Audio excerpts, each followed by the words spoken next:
All right, guys, welcome to the 2011 Road to Olympia series. Jay Cutler here at Gold's Gym Flamingo, Las Vegas.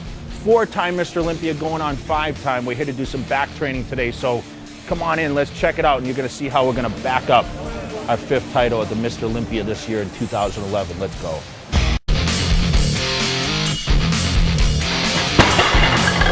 Pretty much I run through my workout the day prior when I plan like back training, so I kind of have an idea what I want to start with, and as I get in the gym I go by feel. But I have 2 different back days where one day I focus on a lot of rowing movements, the other day I focus on more pull-ups and pull-downs and what I call width exercises, whereas the rowing is more for thickness.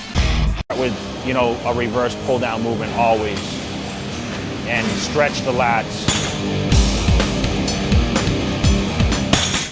And then, I do one exercise for width, and then I go into the rowing movements, full tilt. And you just go by feel from there through. I don't really have a choice. I kind of look around the gym, see what area is not so crowded, and pick and choose that way. I necessarily call my first sets the warm-up sets because I'm already warm when I get in the gym. I mean, I live in Las Vegas, summertime here. For me, it's pretty much a feel set. So I want to just kind of feel what the weight's going to do. Every day I'm stronger or weaker. So what I do this week may be different from the next week. So I really go by feel. It's not like, okay, pick a weight that I've done before. I really don't have a determined weight. Sometimes I start really light, sometimes I start heavier. It's 8 to 12 repetitions always. I don't do much less than 8. I'm shooting for 10 to 12 most of the time, sometimes a little higher. But what I like to normally do is around 10 repetitions. That's what I usually aim for with that amount of weight that I can go not quite to failure, but I'm struggling to get that 10. For me, I just kind of go by feel. So sometimes I stop in the middle of the set just to regroup myself and say, okay, what am I stimulating here? Because sometimes when you get through those fast repetitions, I train quite explosive, and sometimes my form can get a little loose. So I like to stop in the middle and almost tighten things up a little bit, and then it's almost like starting the set over again, a little more stimulation, a little less body movement, body language to try to get that weight moving. For so long, there's only so many things you can do for your back. I do a lot of different angles. I stimulate different areas of the back with every angle that I usually use. So back and legs are my hardest training body parts. Obviously the biggest body parts too. So I do focus on, hitting those areas twice a week a lot of times.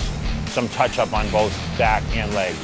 I believe a strong back and a strong set of legs wins bodybuilding competitions. Everyone knows that. So I just feel that having those superior body parts is going to put me, for the number 5 title. Anything heavy, I usually wear a belt. Anything that twists my waist, I usually wear a belt. Anything that I'm bent over in a position where I feel that my back is going to be in a vulnerable position, I wear a belt. You notice on the pull-down movements and such that you don't put a lot of pressure on the waist, I don't wear a belt.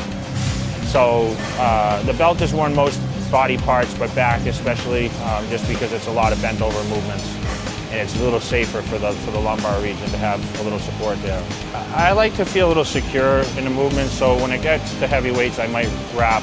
I'm a big fan of wrist straps just because, it does take your mind off of, you losing your grip, especially when you watch me train, you'll see how much volume I do. Eventually your forearms start to give out with gripping that much for so long and that many exercises.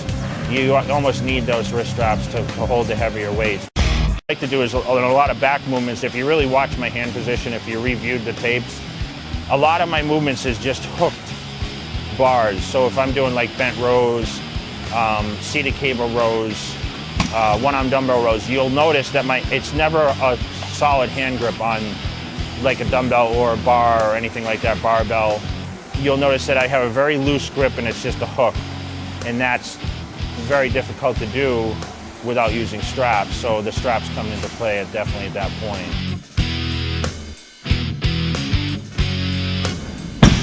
Yeah, I mean, the rest period, I don't really like to take a lot of time unless I'm training extremely heavy. If I'm doing walk-in lunges for legs, or if I'm doing heavy squats, I might take 2-3 minutes. For me, I think, training with that, keep that intensity up, the 1 minute rest time is, 45 to 60 seconds seems to be sufficient, enough to catch my breath. But I like to stay in the set, so I don't wander too far. I don't create any conversation or vanish my thoughts too much from what is in front of me. So you'll notice when I stand there, I'm constantly thinking about the next set. But I watch the weight. I'm looking. I'm like, okay, is this going to be enough for the next set? And you'll notice a couple times I actually changed the weight even after I reset it after the set, because I felt, okay, I can a little stronger. Once I caught my breath a little bit, I knew I could do a little more weight, and then I just added weights. It's kind of, going by feel and, just keeping myself in the set. I just try to keep my mind not too focused on anything else other than what's going on the next set. I've always had great success with that. I believe just a lot of variety, that's what's going to build muscle mass. I go for the pump, I go for what fills the muscle. And a lot of these movements that I do, I see a lot of different areas in my back and a lot of other body parts, certain exercises that really stimulate that, and there's just things that I commonly like to do for back, and you saw a lot of those things today. It's not an uncommon thing to see me do between 30 to 40 sets for back total in one workout session. So for me, it's just routine. I've been doing the same thing since I was a kid. People may knock it, say it's too much, but I've achieved 4 Mr. Olympias doing the same thing. It's obviously are very, very handy for me, especially when I'm trying to burn down body fat and, of course, recoup a lot of nutrients that are lost through all the training. So specifically pre-contest, before I do my cardiovascular, I'm always using a fat burner such as hydroxy-cut hardcore. I'm using a lot of branched chain aminos. So MuscleTech's new amino product is great for obviously recovering after. This is what I took after my workout today, before I do my cardiovascular. Recovery for like glutamine products, sometimes such products such as like a Celtec or Intravol while you're training to help keep the muscles full, keep the muscles active during your training when you're really depleted, when I get really down. I have some high carb days that I'm still able to use those kind of supplements, which a lot of bodybuilders don't get to use. It's going well, and I feel very, very strong going into this competition. I'd have to say I turn 38 actually tomorrow. I feel the best I've felt in my career at this point, which is pretty amazing because 38 is considered old to a lot of people, but I think in bodybuilding age, it's a fresh age. Don't count the old man out. All right, you guys seen how the back training's done? We're going for 5 times, remember that. So you guys saw the intensity, you saw the volume, you saw how it's done to be Mr. Olympia, okay? Phil Heath, I hope you're watching, by the way, because this is how it's done here in Las Vegas, and that title is staying in Las Vegas. So we'll see you guys next time. If you guys want to check out more information, check out muscletech.com, bodybuilding.com. Here we are, 4-time Mr. Olympia, Jay Cutler, 2011 Mr. Olympia. I will be the one. So we'll see.